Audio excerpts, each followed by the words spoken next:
आपकी पूर्व नेता मायावती जी भी पूछ रही हैं कि जब आप बीजेपी में थे तो आंख नाक कान बंद करके क्यों बैठे हुए थे आप? हमने तो बहन जी से कभी इस बात का जिक्र नहीं किया था। वो अभी सवाल मगर आप ही से पूछ रहे हैं। नहीं, हमने उनको उत्तर दे दिया है, हमने उनको उत्तर दे दिया। अगर बहन जी को बोलना ही था, उन्होंने गलत समय बोल दिया। अगर बोलना ही था तो उनको उस समय बोलना चाहिए था जिस समय देश की राष्ट्रपति द्रौपदी मुर्मू जी आदिवासी महिला होने के नाते अपमान के कड़वे घूंट पीने के लिए मजबूर हुई, उसमें बहन मायावती जी को बोलना चाहिए था।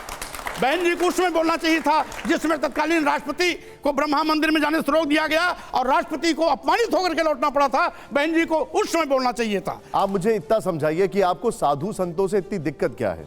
हमें कोई दिक्कत नहीं है, मैं सबका सम्मान करता हूं। अभी आपने रामभद्राचार्य जी को बोल दिया। अब जो देश को बांटने की बात करेगा, जो समाज को बांटने की बात करेगा, जो संविधान के विपरीत आचरण करेगा, हम उसको कभी भी उसका हम सम्मान नहीं कर सकते। मैं सुनाता हूं आपको, जरा प्ले करिए इसको, जरा सुनाइए इसको जरा। ये साधु हैं, ये संत हैं, गेरुआ वस्त्र पहनने वाले, ये सारे के सारे जो आतंकवादी चेहरे थे, एक एक करके उनकी जुबान फूलने लगी। हमारा क्या बिगड़ा, लेकिन तुम्हारी असलियत आगे आ गई। तुम साधु वेश में आतंकवादी हो, ये चेहरा पूरी दुनिया ने देखा कि किस प्रकार से इन्होंने हरकत तुमने किया। ये साधु संत आतंकवादी आप कह देंगे उनको? गेरुआ वस्त्र वालों को आतंकवादी कह देंगे अब आप? कोई भी किसी प्रकार का वस्त्र पहन ले, वस्त्र किसी को सर्टिफिकेट नहीं देता कि आप बहुत ईमानदार हैं। एक चीज, क्या आप साधु संतों को आतंकवादी होने का सर्टिफिकेट दे सकते हैं? जो साधु संत के भेष में आतंकवादियों जैसा आचरण करेगा वो साधु हो ही नहीं सकता, वो केवल आतंकवादी होगा।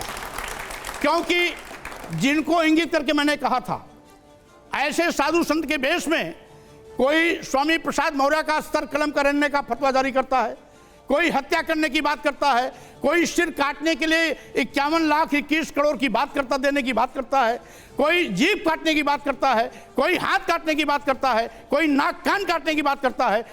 ऐसे लोग कभी भी साधु संत नहीं हो सकते, आतंकवादी होते हैं। मुझे एक बात बताइए, अगर पैगंबर साहब के खिलाफ कोई बयान देता है और फिर कोई मौलवी कहते हैं सर तन से जुदा, तो आपने कभी किसी मौलवी को आतंकवादी कहा?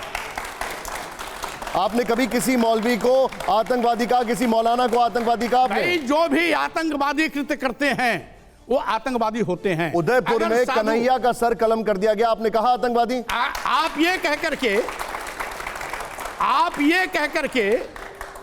कह करके साधु संत जिन लोगों ने मेरा सिर काटने, हत्या करने, तलवार से गर्दन कलम करने, जीभ काटने, नाक कान काटने, हाथ काटने के लिए इनाम की घोषणा की, हत्या करने के लिए तलवार खरीद के लहराने का काम किया, इस तलवार से सर काटूंगा, उनको आप क्लीन चिट नहीं दे सकते। वो आतंकवादी भाषा बोल रहे हैं। मैं तो क्लीन चिट दे नहीं रहा हूं, भाषा है। मैं तो क्लीन चिट नहीं दे रहा हूं। मेरा सवाल यह है कि आप एक तरफ को बयान वैसा देते हैं, दूसरी तरफ में आप खामोश क्यों हो जाते हैं? नहीं, खामोश नहीं होता हूं, चूंकि वो मेरे ऊपर मैं देख रहा हूं, खुद मेरी हत्या कर रहे हैं, मेरा सिर कलम करने की बात कर रहे हैं। भगवा पहने हुए आपका मुख्यमंत्री था जब आप खुद मंत्री थे। लेकिन उस समय योगी आदित्यनाथ जी ने कभी ऐसी बात नहीं कही थी। अगर बात करते तो मैं उनके खिलाफ भी जंग छेड़ता। क्या बात करते हैं आप? शिवानंद जी। स्वामी प्रसाद जी, अभी जोशी जी जिस कोर्ट का जिक्र किए, आप उस जवाब को नहीं दे पाए। 7 जनवरी 2022 को उत्तर प्रदेश में आचार संहिता लगा। 5 जनवरी या 4 जनवरी को आप शाहजहांपुर में बतौर मंत्री एक कार्यक्रम में शामिल हुए। 8 या 9 जनवरी को आप पार्टी छोड़ दिए। ये 2-3 दिन में आचार संहिता लगने के बाद अचानक आप लोगों की दृष्टि कैसे जगती है कि यह पार्टी नरेंद्र मोदी की पार्टी या योगी आदित्यनाथ की पार्टी दलित विरोधी है, पिछड़ा विरोधी है? और कहीं बार बार उसके बाद आपने जिक्र किया इस बात का कि मैं भाजपा को ऐसी पटक नहीं दूंगा, मैं योगी मोदी को ऐसी पटक नहीं दूंगा। हालांकि फाजिल नगर में आप चुनाव लड़े, चुनाव हार गए। कहीं इस छटपटाहट में आप अपने आप को राजनीति की मुख्य धारा में फिर से लाने के लिए यह बयान तो नहीं दे रहे हैं जिससे कि आप दोबारा आए? पहली बात तो ये, राजनीति में मैं इतना बौना नहीं हूं कि अपने को स्थापित करने के लिए कोई इस प्रकार का खेल खेलूंगा। आपके लिए कहा जाता है कि आप सत्ता के साथ विचारधारा बदल देते हैं। मैं विचारधारा के साथ हमेशा चलता हूं, भले ही सत्ता को ठुकराना हो तो सत्ता को ठुकराने में मुझे कोई गुरेज नहीं। चलिए मैं आपको एक बयान आपका सुना देता हूं, जरा प्ले ऑन करिए उसको जरा। तलाक का कोई आधार नहीं, कोई अपनी हवस को पूरा करने के लिए लगातार पत्नियां बदलते रहने का काम करे, अपने ही बच्चों को, अपनी ही पत्नी को सड़क पर भीख मांगने के लिए मजबूर कर दे, तो स्वाभाविक रूप से इसे ना आप अच्छा कहेंगे ना कोई दूसरा अच्छा कहेगा।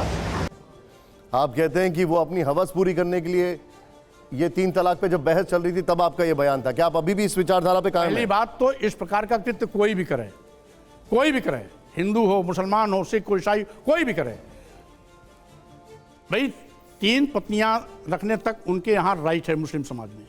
अगर कोई 6, 7, 8 करता जा रहा है, कोई सीमा होनी चाहिए। नहीं, लेकिन मुझे एक बात बताइए, क्या आप अभी भी ये मानते हैं कि मुसलमान अपनी हवस पूरी करने के लिए 3 शादियां करते हैं या 4 शादियां उसमें करते हैं? किसी का नाम नहीं, उसमें कोई भी, मैंने कहा है, कोई भी हवस अपनी पूरी करने के लिए अगर अपनी पत्नियों को त्याग करता है और नई के साथ संबंध बनाता है, ये अच्छी परंपरा नहीं।